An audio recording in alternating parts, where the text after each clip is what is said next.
G'day guys, how are you? I hope you're all having a fantastic evening. Tonight I have yet another movie review for you all. This is an animated film from France. This is actually a silent film. It doesn't have any subtitles. There is a little bit of language in there, but it doesn't have anything to do with the story. So it is a movie that relies on what you actually see. So it's a French film released in the year 2003, directed by Sylvain Chomet, and this movie is called The Triplets of Belleville.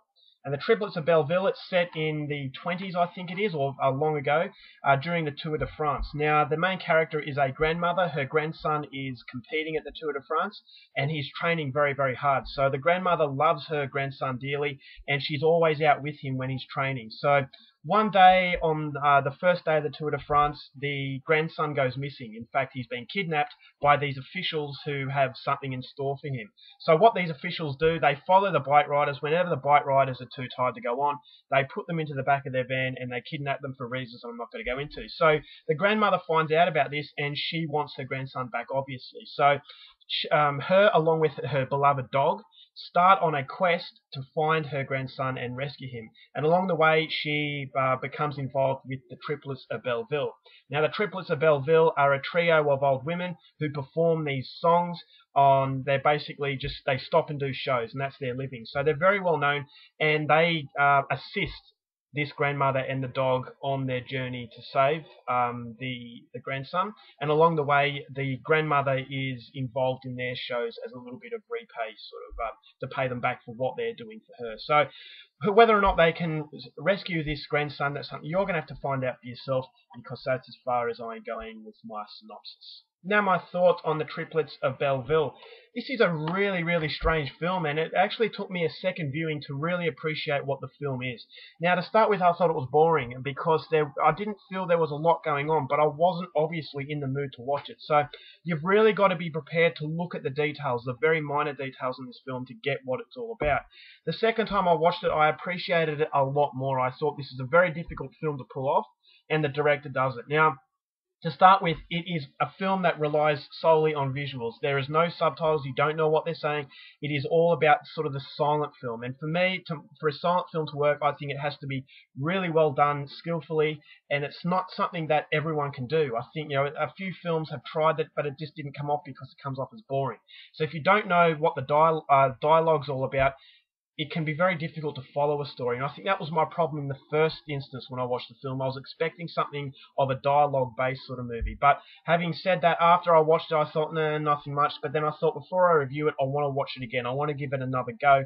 And I'm thankful I did, because I actually feel this is a very beautiful film. But the reason why I would recommend it to you all is because it's so strange. It's an incredibly bizarre film. And you feel to yourself that you're watching it. There are moments in the movie that really drag, and that's my problem with the film, is that there are some scenes that could have been cut considerably. But you keep watching it because of the trance the film gets you in. And the reason why there's such a trance is because it's so strange. There's a lot of conflicting emotion in the film. You feel that it could be a family film, but on the other hand, you feel it's a film not for children. Then you've got laughter, you've got depressive sort of feeling, you've got that overwhelming sense of being uncomfortable. It's got a very dark tone to it, but at the same time it's got a very beautiful tone to it. So it's got all these conflicting emotions that pack it in, and it keeps you in a kind of a trance sort of state, in that that something is getting boring, something is dragging, but you keep watching. You're just fixed on the screen because of the way it's done. Now, the visuals are fantastic. It's a very European feel. It's very strange in the way that they're drawn. It feels like a comic book just put onto screen, and you're just watching, this comic book come to life. I thought it was, as I said, very European, and the faces are all dragged out very, very blandly. Everything feels bland. Everything feels like it's really depressive. That these people in the film have no sort of hope for the future. But it's just the way it's been done. Then you've got that underneath the surface, you've got that really uplifting emotion. So it feels like the emotion and the psychological impact that the film has is a contrasting difference to what you see on the screen. So it just mixes so much emotion, and it just makes it a very unique experience. And if you're an animation fan, this is definitely one to check out, because I haven't seen anything like it, to be honest. I mean, it felt like an amateurish sort of way the film was done, but at the same time a professional way, because it worked. It actually got the what the movie wanted to be about, it got it through. And it basically shows you that not everything is on face value. Just because you see these people who look depressive, it doesn't necessarily mean the story's all depressive. So it's basically what you see underneath. And it's a movie definitely with a lot of layers. Now, I love the symbolizations. There were a few characters that resembled uh, animals that I'm not going to tell you about, but I thought that was really strange. I thought there were some sound effects that also resembled animals. So it's kind of like showing you that in the end, we're not too different from the animals, and how they're treated is how these people were being treated. So it's definitely a lot to think about, and for that, I can give the director a hell of a lot of credit, because I certainly wasn't expecting it, and that's definitely what the film is. Very, very unpredictable, and it's certainly something you weren't expecting. Now, the music, the soundtrack was fantastic. I thought a lot of catchy tunes, especially what the Triplets of Belleville sing. There were a lot of inventive ways of how they played their music. It reminded me of Jean-Pierre Genet's work, where he does very inventive things. He makes instruments out of things you don't associate with music, and that's what the film did. I thought the characters were brilliant. The grandmother. It's a beautiful story to show you what family will do for each other. How nothing is ever too much in order to save a family member. And there were some scenes that were just really, really heartwarming. Also, some scenes that were depressing, but overall, the feeling you get to the film is a very feel-good film. It's a very heartwarming film, and it's just a pleasure to watch.